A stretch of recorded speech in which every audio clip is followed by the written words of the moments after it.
Welcome to the AFCEA Leadership Forum 5-Question Series. I'm Bob Ackerman, the Editor-in-Chief of Signal Magazine and Signal Connections. Our guest today is Al Malinchak, Vice President and Chief Learning Officer for ManTech International and Head of ManTech University.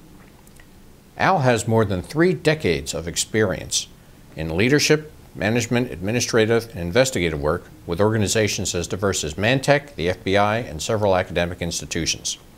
He also is the recipient of a 2007 Leadership Award and 2008 Business Impact Award. Al, welcome to AFCEA. Thank you very much for joining us. My pleasure. From your view, what are the characteristics in an individual that mark them as a potential leader? I think there's 2 that actually operate simultaneously, commitment and active listening.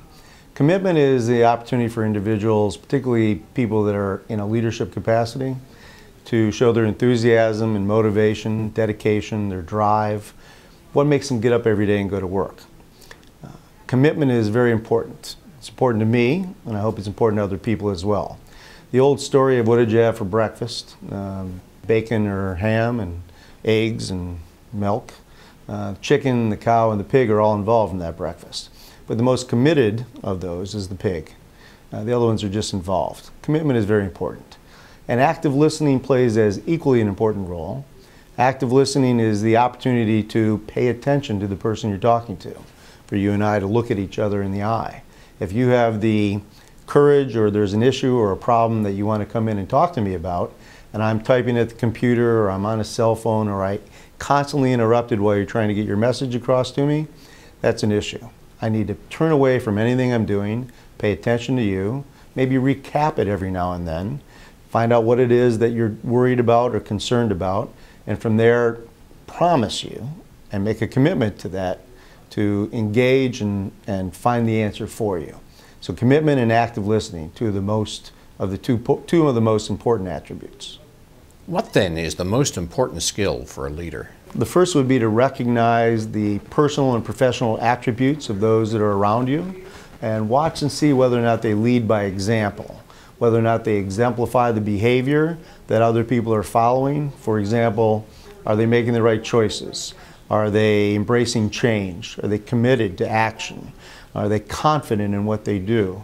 Do they enthusiastically embrace whatever task or assignment or project that they have? Are they resilient when they have setbacks momentarily? Those are important traits, as well as are they held responsible and accountable? Do they hold themselves responsible and accountable? Are they investing in themselves and the people around them, both from an educational perspective and a volunteer perspective? And do they have some fun in life? Because when it's all done and said, you have to have a little bit of fun as well. If they do all those things, they're probably exhibiting signs of a great leader in the making, or maybe they're already there. When do you know your leadership style is working? What are the indicators? Well, good sound indicators are when you leave town on business or pleasure and you come back and more has been accomplished than was required. When the people on your team, more of them stay than leave, and those that leave have been promoted and hopefully within your organization. When you see these people engage every day and they execute on and complete and accomplish things to the benefit of the organization. When they educate themselves, formally or informally, and when they evolve, when they're ready to evolve into the next leader. So much so that when you leave the organization, you've left the organization better because of the people that you've brought in, and you've built a legacy within that organization. What was your greatest failure, and what did you learn from that? Greatest failure, everybody has failures. My greatest failure in my life to date was in 1969 when I flunked out of college. I flunked out of college with a .6 grade point average. To get a .6, you need to have at least 1 C, and that was the highest grade that I had. And while I was waiting my enlistment date into the Navy and I was shoveling lime pebbles in a blast furnace, I had an epiphany, and that epiphany was that I missed an opportunity. I realized that I was not the center of the universe, so there were other things going on. So since then, I have embraced every opportunity. Opportunities to learn, to take assignments, to meet people, to make connections, never miss an opportunity. And there's been a lot of failures in my life, as with most people, and each failure makes you a little bit stronger, and the ability to be resilient from that.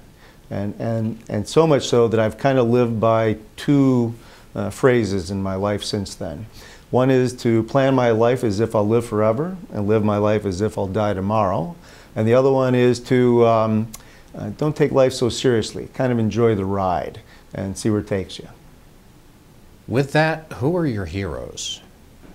Well, obviously my mother and father are my heroes because they gave me the values and the beliefs that I have today, and strong work ethic, and watched them, and I followed their footsteps. My wife and my daughters are equally as much my heroes. They live by the same values and beliefs I have, and I get to see that operate every single day.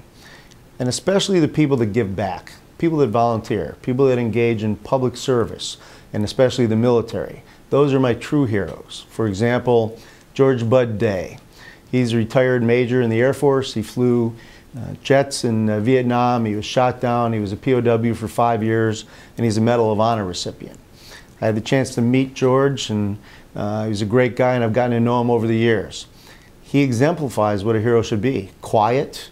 He has every reason to be bitter and critical, but he's quiet, he's humble, he's a servant to the people around him. Sometimes people ask me whether or not entertainers or sports figures are heroes, and I'd have to say no. Don't get me wrong, they are great entertainers and great sports enthusiasts, and they make my life socially better, and I thank them for that. But they're not my heroes. A hero would be somebody like Lieutenant Brian Bradshaw, who was killed by a roadside bomb in Afghanistan on June 25th, the same day that a pop culture musician died. And yet Lieutenant Bradshaw did not quite get the honor due him. His aunt had wrote a letter to the editor in the Washington Post, and she said he was a man of action, not words. He gave back. He believed in his patriotic duty to give back. That's my kind of a hero. Al, thank you very much for giving us your insight and perspective on leadership. We appreciate your support, and good luck with your endeavors at ManTech. It was a pleasure. Thank you very much.